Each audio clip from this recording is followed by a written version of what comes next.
Hello बच्चों, आपका स्वागत है हमारे YouTube चैनल गुरुजी करियर पॉइंट में। और आज के वीडियो में हम सीखेंगे गुणनखंड करना। गुणनखंड कैसे किया जाता है, एक्स राशि का गुणनखंड कैसे किया जाता है और वाई राशि का गुणनखंड कैसे किया जाता है, हम इसके बारे में आज डिस्कशन करेंगे। और आपको वीडियो अच्छी लगेगी तो अपने दोस्तों के पास शेयर कीजिएगा, लाइक कीजिएगा एंड चैनल को सब्सक्राइब जरूर कर लीजिएगा। ठीक है, चलिए हम अपने टॉपिक पर आते हैं और इसे समझने का प्रयास करते हैं। तो आज का हमारा जो टॉपिक है वो है गुणनखंड। तो सबसे पहले गुणनखंड करने से पहले हमें गुणनखंड के बारे में समझना पड़ेगा। गुणनखंड का मतलब क्या होता है?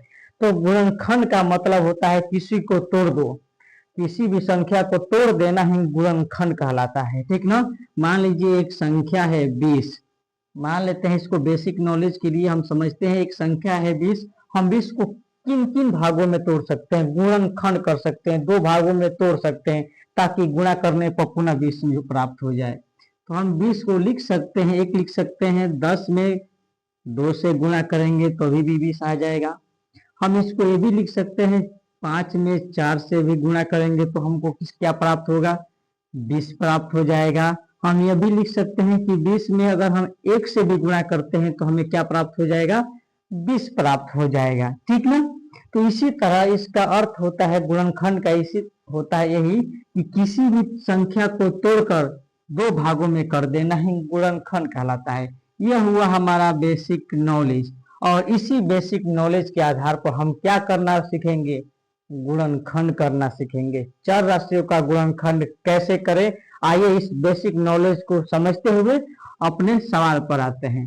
तो हमारा पहला जो सवाल है, x square plus 9x plus 20, इसका हम गुणनखंड करना सीखते हैं। ठीक ना। तो सबसे पहले इस सवाल में इधर की संख्या देख लेना है, अंतिम संख्या क्या है, और इधर वाली संख्या देख लेना है। संख्या बोले तो चर राशि में जिससे गुणा रहता है उसकी संख्या। तो प्यारे बच्चों, यहाँ देखो एक्स स्क्वायर है, यहाँ कोई संख्या दिख रही है? नहीं दिख रही है। जब कोई भी संख्या नहीं दिखती है तो सबका मालिक कौन है? एक है, यानी यहाँ एक छिपा रहता है। तो यहाँ की संख्या 1 है और इधर की संख्या क्या है? 20 है। तो अगर हम 1 और 20 में गुणा कराएंगे तो क्या प्राप्त होगा? 20। अब यहाँ हमने इधर वाली संख्या और लास्ट वाली संख्या का गुणा कराया तो मिला हमें 20। और बीच वाली संख्या को ध्यान से देखना है। तो प्यारे बच्चों, बीच वाली संख्या क्या है? 9। बीच वाली संख्या है 9 और इस 9 को हमें इस तरह दो भागों में तोड़ना है कि गुणा करने पर हमें कितना प्राप्त हो? 20 प्राप्त हो। लेकिन जोड़े या घटाए, जोड़ने या घटाने पर हमें क्या प्राप्त होना चाहिए? 9। ऐसी दो संख्या बताइए जिससे गुणा करे तो 20 आए और जोड़ने और घटाने पर क्या प्राप्त हो? 9 प्राप्त हो। तो प्यारे बच्चों, एक संख्या होती है 5 और एक संख्या होती है 4। देखो, अगर हम 5 और 4 में गुणा कराएंगे, मल्टीपल कराएंगे तो हमें 20 प्राप्त होगा। और इसको जोड़ेंगे 5 में और 4 को तो कौन सी संख्या प्राप्त होगी? 9 संख्या प्राप्त होगी। ठीक ना। अब कुछ नहीं करना है, जैसा है तैसा इसको उतार दीजिए, एक्स स्क्वायर। अब हमने 9 को तोड़ा है दो भागों में, 5 प्लस एक्स। तो कुछ नहीं करना है बच्चा लोग, ये 9 की जगह को हमें अब क्या लिखना है? 5 प्लस एक्स, सॉरी 5 प्लस 4। ठीक ना। और इसमें चिपका देना है किसको? एक्स को। तो एक बार हम 5 लिखेंगे, इसके साथ एक्स को चिपका देंगे, फिर बीच में प्लस है तो प्लस का चिन्ह देंगे, और एक बार यहाँ 4 लिखेंगे और इसके साथ एक्स को चिपका देंगे, और अंतिम जो संख्या है उसको इसके साथ लिख देंगे। इतना करने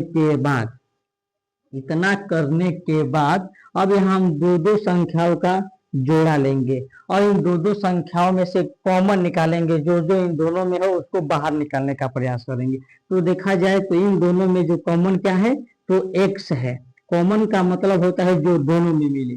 कॉमन का मतलब होता है जो दोनों में मिले। तो ठीक है, तो यहाँ हमने x को कॉमन ले लिया, तो यहाँ डबल x है तो यहाँ कितना x बचेगा? एक x बचेगा। बीच में प्लस का चिन्ह है, प्लस दीजिए। यहाँ से अगर x बाहर निकल गया तो यहाँ क्या बचा? 5 बचा। बीच में किसका चिन्ह है? प्लस का, तो प्लस दीजिए। अब इन दोनों में देखिए कॉमन क्या है?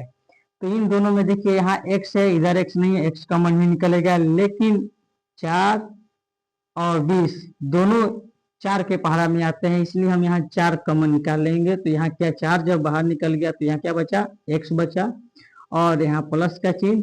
4 के डिवाइड में कितने बार में 20 कटेगा, तो 5 बार में कटेगा, ठीक है। तो यहाँ 5 हुआ। अब क्या करेंगे, जो संख्या बाहर है हम उसको एक जगह लिख देंगे, और यहाँ ध्यान से देखो दोनों अंदर वाली संख्या क्या है, सेम टू सेम है, इन दोनों को जगह हम एक संख्या लिख लेंगे, ठीक ना। तो बाहर क्या है हमारा x प्लस 4, और अंदर वाली संख्या क्या है x प्लस 5। ये हो गया प्यारे बच्चों हमारा गुणनखंड। तो गुणनखंड सीखना कितना इजी है, बहुत इजी है। चलिए फटाफट दूसरे सवाल को भी हम लोग सॉल्व कर लेते हैं, ठीक है। तो हमारा जो दूसरा सवाल है वो है 2x² प्लस 7x प्लस 6, ठीक ना। फिर वही कंडीशन, इधर वाली संख्या को इधर वाली संख्या से हम लोग गुणा करा लेंगे। तो 2 और 6 में गुणा कराएंगे, कितना होगा 12। बीच वाली संख्या है 7, 7 को इस तरह दो भागों में तोड़ना है कि गुणा करने पर क्या है 20 आए, और जोड़ने और घटाने पर क्या है 7 है। तो हम लिख सकते हैं 4 प्लस 3। देखो 4 का पहाड़ा 3 हाली पढ़िएगा 12 होगा, और 4 में 3 को जोड़िएगा क्या हो जाएगा 7 हो जाएगा। तो हम यहाँ लिखेंगे 2x² प्लस 4, इसमें x को जोड़ देंगे, फिर प्लस 3, इसमें भी x को जोड़ देंगे, और प्लस अंतिम संख्या 6 है। अब यहाँ दो में कॉमन निकालेंगे। यहाँ देखो 2 के पहाड़े में भी 4 आता है, यहाँ डबल x है, यहाँ 1x है, तो यहाँ से 2x कॉमन हो जाएगा। तो यहाँ एक x बचेगा, बीच में प्लस का चिन्ह है, 2 कॉमन हो गया, तो यहाँ क्या बचेगा 2, यहाँ प्लस का चिन्ह है तो प्लस। यहाँ देखो यहाँ x 1 है, यहाँ x नहीं है तो x कॉमन नहीं होगा। 3 के पहाड़े में 6 आता है, तो यहाँ हम 3 को कॉमन ले लेंगे, तो यहाँ 3 निकल गया, तो क्या बचा x, और यहाँ 6 की जगह पर क्या हो जाएगा 2। ध्यान से देखो अंदर वाली दोनों संख्याएं सेम है, तो इन दोनों की जगह हम एक संख्या लिख लेंगे और बाहर वाले को एक में पैक कर देंगे, ठीक ना। तो बाहर क्या है 2x प्लस 3, और अंदर क्या है x प्लस 2। इस तरह हमारा हुआ गुणनखंड कंप्लीट। इस वीडियो को देखने के बाद अगर आपको अच्छी लगी हो तो प्लीज अपने दोस्तों के पास शेयर करें। जय हिंद।